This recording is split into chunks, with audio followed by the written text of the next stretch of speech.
오늘은 에베소서 4장 11절부터 16절의 말씀을 통해서 그리스도의 몸을 세우라 하는 제목으로 함께 은혜를 나누고자 합니다. 오늘은 제가 예배 서두에 말씀드렸듯이 교회 설립 기념주일입니다.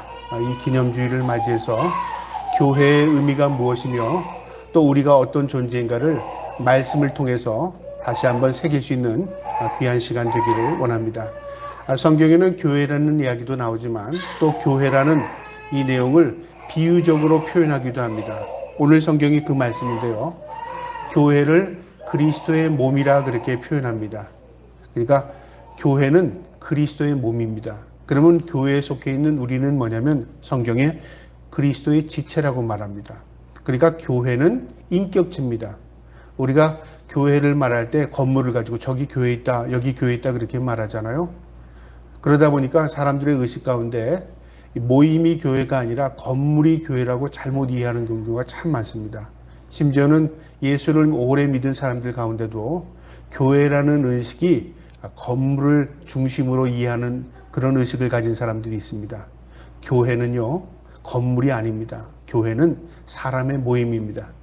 그런데 그 사람들의 주체가, 그 모임의 주체가 뭐냐면요, 바로 예수 그리스도를 중심으로 택함받은 백성들의 모임을 교회라고 말합니다. 그러니까 교회가 되려면 예수 그리스도가 없으면 교회가 아니죠. 또 교회가 되려면 택함받은 백성들이 모여야 교회이지 세상에 믿지 않는 사람들이 모여서 그냥 집단을 이룬다고 교회가 되는 게 아닙니다. 건물이 있고 그 안에 사람들이 많이 있다고 해서 교회가 되는 게 아니라 하나님 앞에 택함받은 백성들이 예수 그리스도를 중심으로 모일 때 교회가 되는 겁니다. 그러니까 지극히 인격적인 겁니다. 우리가 예수를 믿을 때 인격적으로 믿으라 그 말을 하잖아요. 그 말이 뭐냐면 예수 그리스도의 마음을 공유하고 하나님께서 우리가 어떻게 살아갈 것인가를 우리가 의식하며 살아가지 않으면 우리가 믿는 믿음 따로 하나님의 의도 따로 믿게 된다는 거죠. 그러면 어떤 결과가 일어나냐면 나는 열심히 믿었다고 하지만 하나님과는 아무 관계없는 믿음이 될 수도 있는 것입니다. 교회는 건물은 굉장히 커졌는데 하나님이 그 가운데 계시지 않는, 다른 말로 말하면 머리가 없는 교회가 될 수 있다 그 말이죠. 그래서 교회는 예수 그리스도께서 그 교회의 머리가 되어야 합니다. 그리고 성도는 그 예수 그리스도에게 붙어있는 지체가 되어야 합니다. 이 말의 의미는 인격체일 뿐만 아니라 우리가 DNA라는 말을 많이 쓰잖아요. 그러니까 DNA는 유전자를 의미하지 않습니까? 우리가 예수 그리스도의 유전자를 가지고 있어야 합니다. 닮아야 한다 그 말이죠. 그런 인격적인 의미도 있습니다. 고린도전서 12장 12절에 이런 말씀이 있습니다. 몸은 하나인데 많은 지체가 있고 몸은 지체가 많으나 한 몸과 같이 그리스도도 그리하니라. 몸은 하나인데 많은 지체가 있답니다. 그 많은 지체의 역할이 다 있다는 거죠. 그러나 공통점은 그 모든 지체는 한 몸에 다 이렇게 연결되어 있다 그 말이죠. 이게 바로 교회입니다. 그래서 성도는 그리스도의 일부분입니다. 우리가 그리스도의 일부분이 되려면 우리의 영적인 DNA가 예수 그리스도를 닮아가야 한다 그 말이죠. 그래서 교회라는 것은 우리가 눈으로 본다고 해서 저거 교회 아니라 그렇게 말할 수 있는 게 아니라요.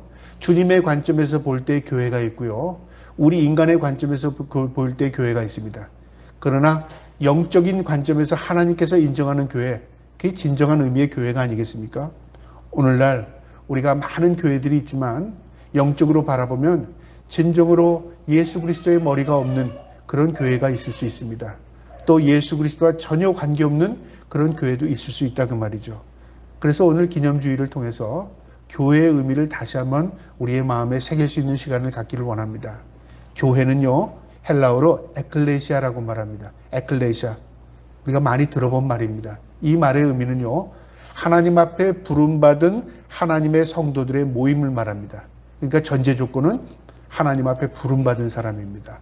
택함받았다 그 말하잖아요. 예수를 믿게 된 사람들의 모임입니다. 예수를 믿지 않는 사람들이 모이는 것은 교회가 아닙니다. 그러니까 예수 그리스도의 모임, 예수 그리스도를 예배하기 위한 모임입니다. 인격체의 의미고요. 이 모임이 왜 하나님께서 이 모임을 창설하셨는가 그 말이죠. 성경을 보면 하나님께서 만든 두 제도가 있는데 가정과 교회입니다. 우리 인간들이 가정을 만든 게 아닙니다. 하나님께서 남자를 또 통해서 여자를 만드시고요. 여자를 부르셔서 남자에게 한 몸이 되게 하셨습니다. 그러니까 하나님의 계획과 섭리가 있는 것이죠. 그러면 이 가정을 파괴하려고 하는 파괴하려고 하는 악한 세력들이 있겠죠. 하나님을 대적하는 세력들은 모두 가정을 파괴하려고 합니다. 그래서 오늘날 가정이 파괴되는 이유는 영적으로 보면 사탄이 세상을 그만 놔두지 않는 겁니다. 공격하는 겁니다. 그 다음에 교회입니다. 교회는 하나님 앞에 부름받은 택함받은 백성들의 모임이라고 말씀드렸잖아요. 그래서 사탄이 공격하는 두 대상이 있다면 바로 가정과 교회입니다. 세상이 점점 악해지는 그 징조를 보면요. 가정이 점점 해체되고 파괴되고 교회가 점점 탄압을 입고 교회가 파괴되는 모습을 보면은 세상이 점점 악해지는구나. 그것을 볼 수 있어요. 우리가 공산 국가에서 보면 교회가 온전히 세워지지 못하지 않습니까? 우리나라가 과거의 6.25 전쟁을 통해서 북한에서 공산 정권이 넘어왔을 때요. 그들이 파괴하는 것들이 뭐냐면요. 절을 파괴하거나 어떤 다른 대상을 파괴하지 않습니다. 교회를 파괴합니다. 그리고 그리스도인들을 탄압합니다. 왜 그런 일이냐면요. 영적인 문제이기 때문에 그렇습니다. 오늘날 세계의 많은 나라들 가운데 공산화된 나라들을 보면은 이 신앙의 자유, 이 기독교의 교회가 없습니다. 인정하지 않습니다. 이것이 영적인 문제이기 때문에 그렇습니다. 그래서 하나님께서 이 땅에 두 가지 제도를 세운 것은요. 가정인데 가정은 생육하고 번성하고 땅에 충만하라고 말합니다. 인류를 번성하는 것 하나님의 뜻입니다. 인류가 번성함을 통해서 하나님 앞에 기쁨을 드리는 것입니다. 그런데 오늘날은 인류가 번성하지 못하는 악한 세력들이 이 땅을 지배하는 것 같아요. 그 다음에 교회입니다. 교회는 천국이 도래할 때까지 하나님의 백성들이 이 땅에서 보존되는 것입니다. 하나님의 말씀을 통해서 또 예배함을 통해서 하나님의 백성에 인침받은 그 하나님의 증거들을 보존하는 것입니다. 이처럼 가정과 교회는 하나님께서 만든 제도이고 사탄이 공격의 1차적인 대상이 되는 것입니다. 그래서 우리가 교회가 무엇인가를 분명히 알아야 하는 것입니다. 교회는 에클레시아라고 그러는데요. 섬김의 모임이 있습니다. 교회가 모이는 목적은 우리 친교의 목적이 아니고 우리가 어떤 사회봉사단체로서의 목적이 아닙니다. 교회의 목적은 핵심은 예배입니다. 누구를요? 하나님을 예배하기 위해서 모이는 것입니다. 그러니까 성도들이 모여서 예배가 없다면 교회에 있을 수 없는 거죠. 그래서 예배를 드리지 못하게 하면 교회의 존재가 없는 겁니다. 오늘날 그런 우리가 코로나 바이러스 때문에 예배를 온전히 드리지 못합니다. 함께 모이지 못합니다.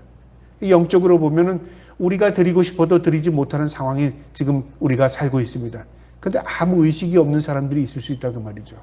우리가 모이지 못한다면 그거를 강제적으로 모이지 못하는 거에 대해서 우리가 저거 억압이다 그렇게 생각하면 안 되고요. 이 상황 가운데서 우리가 어떻게 하면 더 예배를 드릴 수 있는가를 고민해야 하는 것입니다.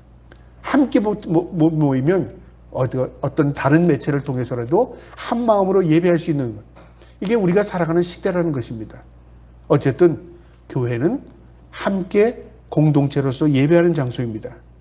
이 예배는 두 가지 요소가 있는데요. 하나님 앞에 올려드리는 것이 있고 하나님으로부터 내려오는 게 있습니다. 우리가 사람과의 교제도 그렇잖아요. 서로 대화도 주고받는 거잖아요. 일방적으로 하지 않습니다. 다 나 한마디 상대 한마디 그렇게 말합니다. 또 교제라는 것은 서로 주고받으면 나눔이 있는 것입니다. 예배도 마찬가지입니다. 하나님으로부터 내려오는 게 있습니다. 그래서 하나님으로부터 내려오는 게 말씀입니다. 목사를 대언자로 세우셔서 하나님의 말씀을 온전히 전하게 하는 것입니다. 말씀이죠. 그 다음에 축복 기도입니다. 하나님께서 대언자로 목사를 세워서 성도를 축복하게 합니다. 하나님 앞에 내려오는 것들이 있습니다. 또 성령이 임재하십니다. 또 우리 인간의 편에서 하나님께 올려드리는 거 있죠. 우리가 찬송을 올려드립니다. 하나님께 기도를 올려드립니다. 우리의 연복, 구별된 것들을 올려드립니다. 그것뿐만 아니라요. 우리의 삶을 올려드리는 것입니다. 우리가 형식적인 예배는 잘 드리지만 삶의 예배를 드리지 않는다면 온전한 예배가 되지 않는 거죠. 그래서 그리스도인들은 그리스도의 유전자를 가진 사람으로서 닮아가는 사람으로서 이 땅에서 그리스도인다운 삶을 살아가는 것입니다. 그것이 하나님의 기쁨이 되는 겁니다. 이게 예배적인 삶입니다. 그 다음에 교회는요, 하나님의 뜻을 이 땅에 전하는 위해서 창설된 겁니다. 하나님께서 직접 메시지를 전달하지 않습니다. 과거에는 선지자들을 통해서 하나님께서 그 특별한 사람을 통해서 메시지를 일부에게 전했지만, 오늘날은 교회라는 이 매체를 통해서 하나님께서 메시지를 전달합니다. 그러니까 굉장히 교회는 중요한 역할을 합니다. 하나님의 말씀을 전하는 것뿐만 아니라 하나님에 향하여 믿음을 갖게 하는 것입니다. 그리고 복음을 세상 끝까지 전파하는 것입니다. 그러니까 교회의 역할인 것입니다. 그 다음에 또 교회는요, 성도들의 교제가 있는 곳입니다. 우리가 세상에 있지만 세상 가운데 믿음의 공동체를 이루고 믿는 사람끼리 서로 교제하는 것 굉장히 중요합니다. 우리 아이를 키우는 부모들이 되게 아이들을 잘 키우기 위해서 어떻게 합니까? 좋은 친구들을 만나게 하고요, 좋은 환경을 제공하려고 하잖아요. 가장 좋은 환경이 어떨 걸까요? 가장 좋은 환경, 머리 좋은 아이들을 만나게 하는 겁니까? 부잣집 아이들과 친구가 되게 하는 겁니까? 그게 아닙니다. 성경적으로 보면요, 가장 좋은 환경은 예수를 믿을 수 있는 환경을 만들어주는 겁니다. 그러기 위해서는 믿음의 친구들을 연결해 주는 것이고요, 믿음의 공동체에 그가 속하게 하는 것이죠. 그러니까 어릴 때부터 신앙으로 양육하면 그 아이가 이 성장 과정에서 하나님에 대한 의식을 가지고 살아가게 되는 것입니다. 그래서 교회는 교제하는 것인데 코이노니아라고 말하기도 합니다. 이 코이노니아라는 것은요, 공유하다, 서로 나눈다 그 말이죠. 공유입니다. 서로 나누는 걸 공유하다고 말하잖아요. 사도행전에 보면 초대 교회가 세워집니다. 최초의 교회가 세워지고 그들이 예배를 통해서 또 유물상통한 교제를 나눕니다. 그러니까 있는 사람은 자기 있는 것을 가지고 와서 없는 사람과 나누어서 먹고 함께 공유를 합니다. 오늘날 우리가 공유, 경제, 공유라는 말을 많이 쓰잖아요. 함께 나눈다 그 말이잖아요. 교회가 이 공유하는 이 공동체였습니다. 그런데 물건만 나누는 공유가 아닙니다. 교회는 무엇을 나누냐면요, 바로 물질도 나누지만 또 뭐들 감정을 나눕니다. 기쁨, 슬픔, 위로, 격려, 감정적인 것을 나눕니다. 어떤 사람이 마음을 아플 때 함께 울어주고요, 어떤 사람이 즐거울 때 함께 즐거워해주고요, 어떤 사람이 절망할 때 격려해주는 이런 감정을 공유하는 이 교제가 교회 안에서 일어나는 것입니다. 세상에선 이런 교제를 나눌 수 없습니다. 다른 사람이 기쁜 일이 있으면 배 아프다는 세상 말이 있잖아요. 교회는 그렇지 않습니다. 교회는 함께 기뻐하고 함께 즐거워하고 함께 눈물 흘려줄 수 있는 것입니다. 그래서 천국 백성으로서 하나님께서 그 교회 가운데 임재하십니다. 이것이 나누는 것이고요. 그 다음에 영적인 나눔입니다. 말씀도 나누는 것입니다. 우리가 기도도 서로 나누어 주는 것입니다. 그래서 내가 남을 위해서 기도하는 게 기도가 나누는 것이고요, 내가 받은 은혜를 서로 나누는 것, 말씀을 나누는 것, 이게 공유입니다. 그래서 교회는 코이노니아, 이 교제의 공동체가 되는 것입니다. 지정의를 함께 나누는 것입니다. 이게 교회의 본질이고 의미입니다. 교회는 교제의 세 가지로 구분할 수 있는데요, 하나님과 우리의 교제가 있고, 성도와 성도의 교제가 있고, 그 다음에 성도가 세상 가운데 살아가면서 세상을 또 품는 교제가 있습니다. 그래서 이 교제를 이해하려면요, 먼저 하나님과의 교제, 수직적인 교제라고 말하죠. 위와 아래의 수직적인 교제입니다. 어떻게 하나님과 교제합니까? 우리가 기도를 통해서 교제합니다. 우리가 또 하나님 앞에 찬양을 통해서 교제합니다. 그러니까 교제의 핵심은 뭐냐면 예배입니다. 내가 예배 없이 살 수 없다, 하나님과 교제 없이 살 수 없다 그 말입니다. 고린도후서 5장 15절 하반절부터 17절에요. 우리는 하나님의 성전이라 이와 같이 하나님께서 이르되 내가 그들 가운데 거하며 두루 행하여 나는 그들의 하나님이 되고 그들은 나의 백성이 되리라. 우리는 하나님의 성전이랍니다. 이 성전의 의미는 하나님이 임재하는 장소의 의미잖아요. 그런데 오늘날은 우리가 성전이라는 말을요, 구별해서 잘 써야 합니다. 교회도 하나님이 임재하는 장소이지만 우리 개개인이 하나님이 임재하는 장소입니다. 그래서 내가 거룩해야 하나님이 임재합니다. 그리고 하나님께서 우리를 성전으로 삼으셨습니다. 임재하시겠다 그 말이죠. 그러면 어디에 임재하시느냐? 거룩해야 임재하십니다. 그래서 우리가 거룩한 삶, 구별된 삶을 살 때에 하나님이 우리와 동행하시고 우리 가운데 임재하시어 주시는 것입니다. 그러니까 주님께서 우리를 하나님의 성전이라고 말씀해 주셨어요. 그리고 그들의 하나님이 되고 우리는 하나님을 우리의 아버지로, 하나님의 백성으로 살아가는 것입니다. 하나님과 하나님의 백성의 관계를 설명해 주는 것입니다. 시편 2편 11절에는요. 여호와를 경외함으로 섬기며 떨며 즐거워할지어다. 예배를 통해서 하나님 앞에 떨며 기뻐하랍니다. 떤다는 게 뭘까요? 이 떨음은 두려움의 떨음이 아닙니다. 이 떨면요, 거룩함 앞에 우리 자신이 떨리는 겁니다. 너무 거룩함 앞에 우리 자신이 죄인된 모습으로 떨려지는 거예요. 자연스러운 거예요. 그런데 그 앞을 떠나지 않고 그 앞에서 즐거워할 수 있는 것입니다. 이게 하나님과 우리의 영적인 교제입니다. 그래서 하나님을 의식하고 사는 사람은요, 하나님을 두려워합니다. 세상의 사람들은 하나님에 대한 의식이 없기 때문에 하나님에 대한 두려움을 갖지 않는 것입니다. 이게 하나님과 우리의 교제고요. 그 다음에 성도의 교제가 있습니다. 성도 간의 교제. 이것은 수평적인 교제라고 말하는데 섬김으로서의 교제입니다. 어떻게 교제하느냐? 내가 남을 섬기면 그게 교제가 됩니다. 또 내가 봉사하면 그게 교제가 되는 겁니다. 그것이 하나님과 함께하는 교제입니다. 그래서 이 성도 간의 교제를요, 고린도후서 9장 13절에는 저희 모든 사람을 섬기는 너희의 후한 연보로 인하여 하나님께 영광을 돌리고, 이 고린도 교회의 섬기면 에베소 교회에게 또 뿐만 아니라 예루살렘 교회의 연보가 서로 교제가 된다는 것입니다. 얼굴도 한 번도 보지도 않은 사람이었지만 어려운 교회를 돕고 또 어려운 교회를 위해서 기도하고, 이것이 서로 교제가 된 것입니다. 이것이 하나님께 영광을 돌리는 교제였답니다. 이것이 바로 성도 간의 교회, 수평적인 교제입니다. 그 다음에 성도는 세상에 담을 쌓고 사는 게 아닙니다. 세상 가운데서 믿는 겁니다. 간혹가다 우리 믿는 사람들이 나 이제 예수 잘 믿을래. 세상 친구들, 세상 사람들 다 끊고 이제는 오직 나는 고립돼서 주님만을 섬길래. 만약에 그런 사람이 있다면요, 그건 잘못된 것입니다. 과거에 이 중세에도 이 기도원들이 많이 생겼어요. 그러니까 사람들이 세상을 등지고 수도원으로 들어갔습니다. 수도원에 들어가서 그 안에서 죽을 때까지 생활을 하는 거죠.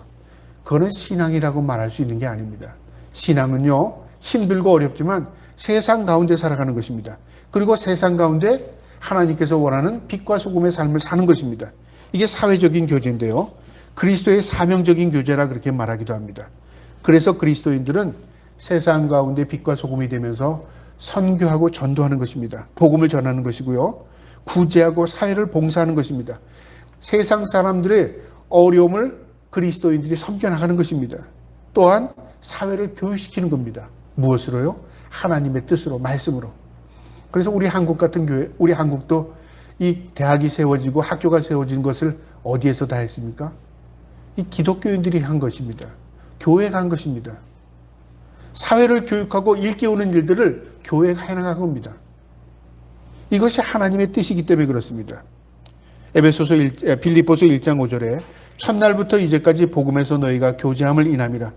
복음에서 너희가 교제했다는 말이 뭘까요? 복음으로 세상과 교제하는 방법이 뭐냐면 예수 그리스도를 전파하고 예수님의 이름으로 그들을 일깨우고 교육하고 또 그들에게 섬기고 구제하는 것. 이것이 하나님이 기뻐하는 교제인 것입니다.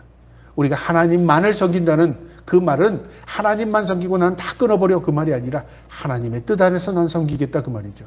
하나님과의 관계, 그러면 성도가 성도와의 관계, 그리고 성도로서 세상과의 관계 속에서 우리는 교제해야 그것이 온전한 교회로서의 모습이 되는 것입니다. 하나님이 기뻐하는 교회죠. 우리가 그런 교회 될 수 있기를 주님의 이름으로 축복합니다. 자, 오늘 본문에 보면요, 그리스도의 몸된 교회가 어떻게 진행되냐면 이렇게 됩니다. 사도 바울이 에베소 교회에게 권면하는 내용인데요, 11절에 보면 그가 어떤 사람은 사도로, 어떤 사람은 선지자로, 어떤 사람은 복음 전하는 자로, 어떤 사람은 목사와 교사로 삼으셨으니, 예수 그리스도께서, 그가 예수 그리스도를 말하는데요, 예수 그리스도께서 교회를 세우기 위해서 사람에게 은사를 나누는 겁니다.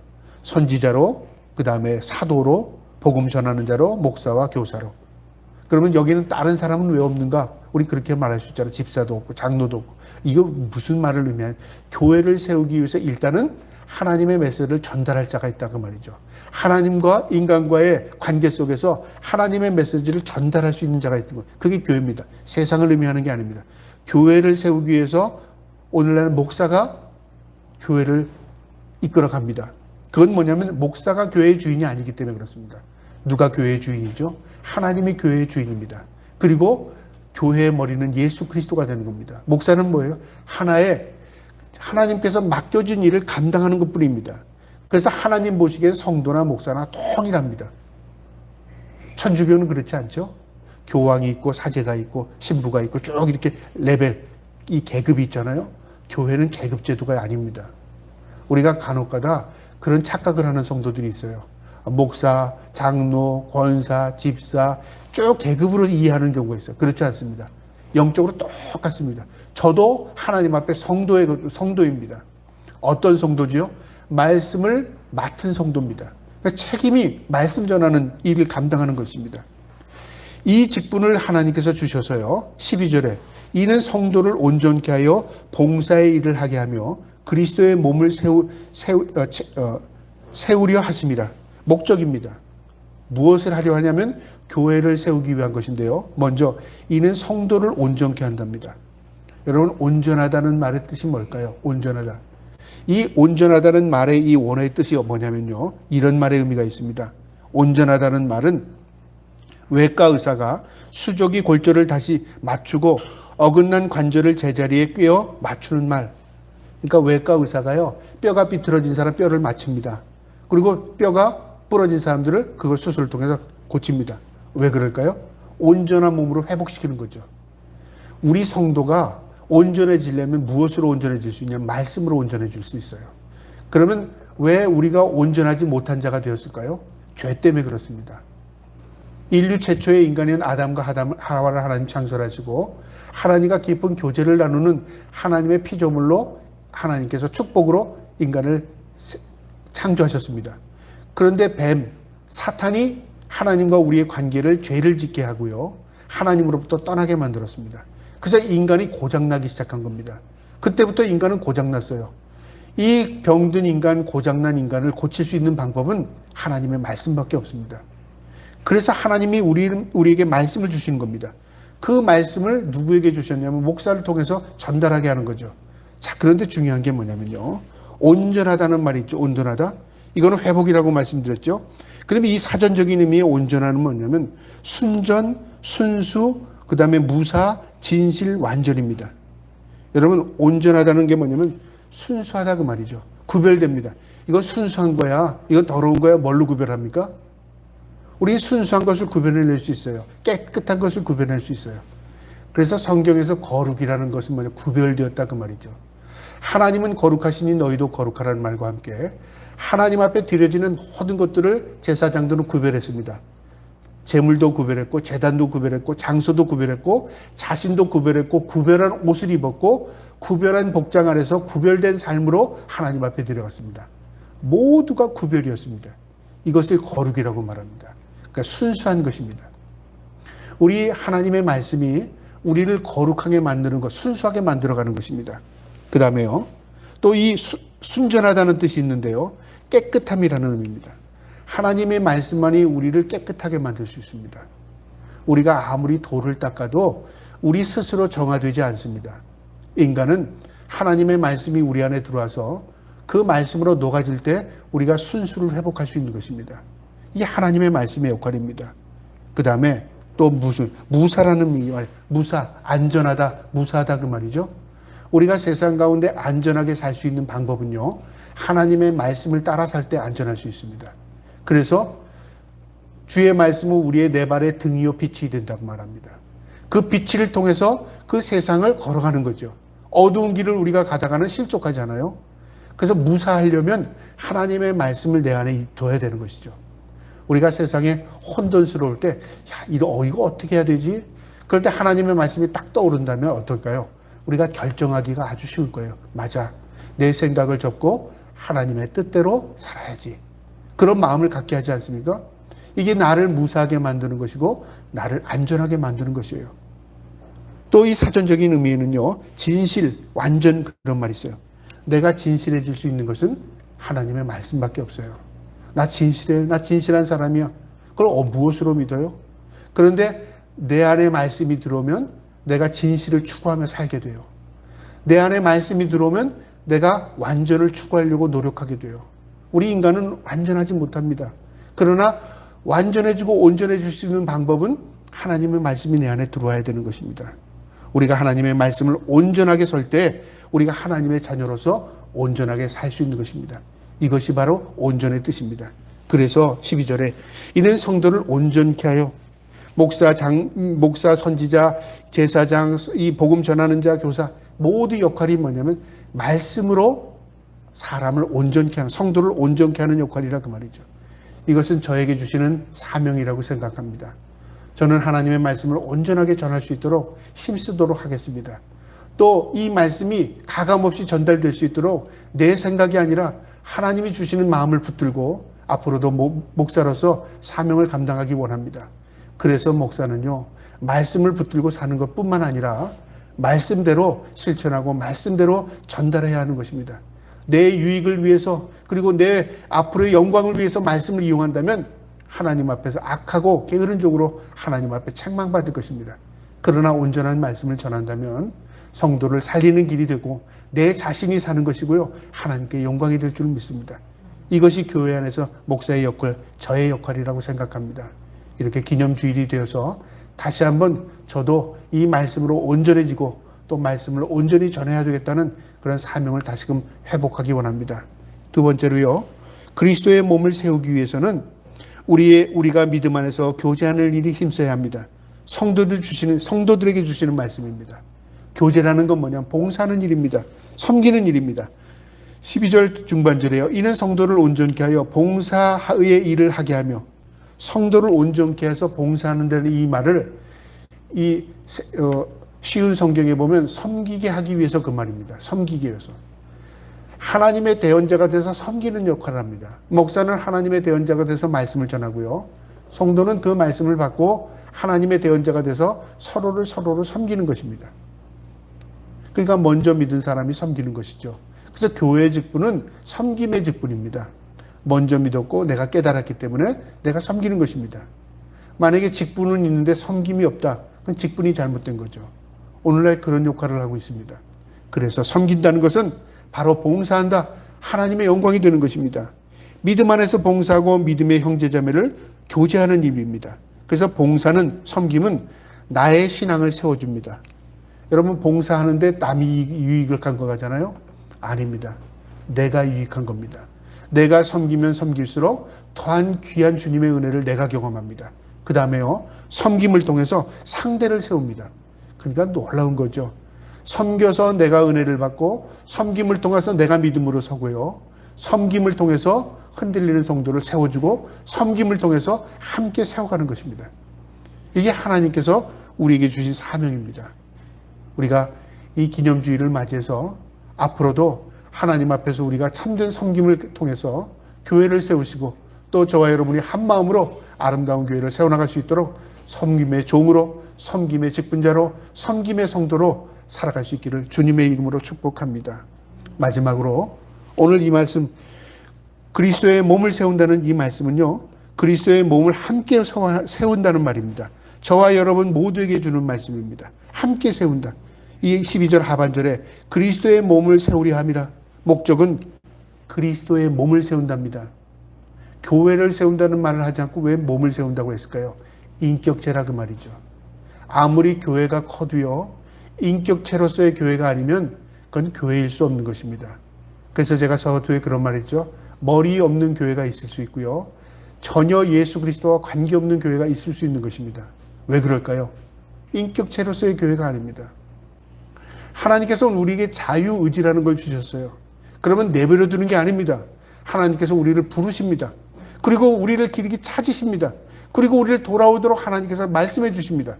그러나 거기에 거부하면은 이것이 뭐냐면 성령에 모독하는 성령 모독죄가 됩니다. 하나님의 말씀을 거부한 것이에요. 그것은 자신이 책임지는 것입니다. 그런데 우리가 그 사람 앞에서 하나님의 이름으로 그들이 믿는 종교를 모독하고, 그리고 우리가 강압적으로 그들에게 선포하는 식으로 한다면 하나님을 그들이 어떻게 인식하겠습니까? 이처럼 교회는 인격적인 것입니다. 우리의 신앙은 인격적이 되어야 해요. 그래서 우리가 전하고자 하는 마음도 중요하지만 이것이 잘못되지 않았는가? 이것이 믿지 않는 사람들에게 오히려 혐오스럽지 않는가? 그것을 우리가 좀 깊이 생각해야 합니다. 오늘날 세상 사람들이 교회를 혐오하고 믿는 사람들을 혐오하는 사람들이 있습니다. 왜 그럴까요? 인격적이지 못하다 그 말이죠. 자신이 볼 때 혐오스럽다 그 말이죠. 이건 하나님께도 영광이 되지 않습니다. 우리가 깊이 생각하고 예수 그리스도의 닮은 모습으로 복음이 증거되어야 된다 그 말입니다. 여기 세운다는 말의 사전적인 의미는 일으키다, 곳곳하게 하다, 만들다, 건립하다, 설립하다 그 말입니다. 일으킨다는 건 뭐예요? 세운다 그 말이죠. 교회를 세우는 것뿐만 아니라 우리가 믿는 사람이 세워줘야 하는 것입니다. 세워나갈 때 하나님이 기뻐하십니다. 곳곳하게 하다, 흔들림 없이 뿌리에 굳건하게 선다 그 말입니다. 우리의 믿음이 흔들리지 않도록 교회를 통해서 믿음을 세워나가는 것입니다. 그리고 짓다, 만들다 그 말이죠.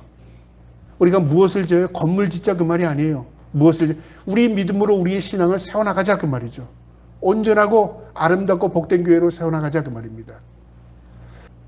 성경적인 의미로서의 세움은요, 복음을 전하는 것입니다. 온전한 복음을. 그리고 하나님께 영광을 돌리는 것입니다. 하나님을 드러나게 한다 그 말이죠. 그리고 교회를 세워나가는 것입니다. 여러분, 교회는 예수 그리스도의 몸입니다. 그 몸이 지탱하려면 지체들을 통해서 지탱하는 것입니다. 저와 여러분이 생명나무 교회의 지체로서 교회를 아름답게 세울 뿐만 아니라 우리가 믿는 자로서 세상의 그늘진 곳에 또 세상의 어려운 곳에 복음이 접하지 못한 곳에 우리 자신이 복음의 하나의 미랄이 되어서 빛과 소금의 직분을 감당하며 복음을 전할 수 있는 교회가 될 수 있도록 기도해 주시기를 주님의 이름으로 축복합니다. 아멘.